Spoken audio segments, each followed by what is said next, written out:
పగ పెంచుకొని ఒకటికి 10 పుట్టించి ప్రచారం చేస్తున్నావు. మరి నేను నీ గురించి నిజాలు మాట్లాడడం మొదలు పెడితే నీ ముఖం ఎక్కడ పెట్టుకుంటావో ఆలోచించు.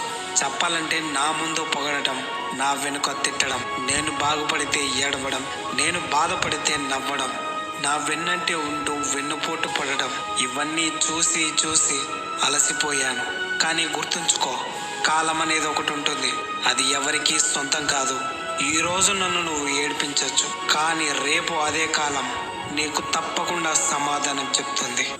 నా మీద పగ పెంచుకొని ఒకటికి 10 పుట్టించి ప్రచారం చేస్తున్నావు. మరి నేను నీ గురించి నిజాలు మాట్లాడడం మొదలు పెడితే నీ ముఖం ఎక్కడ పెట్టుకుంటావో ఆలోచించు.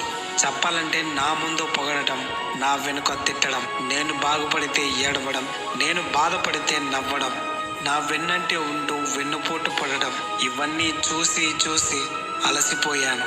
కానీ గుర్తుంచుకో, కాలం అనేది ఒకటి ఉంటుంది. అది ఎవరికీ సొంతం కాదు.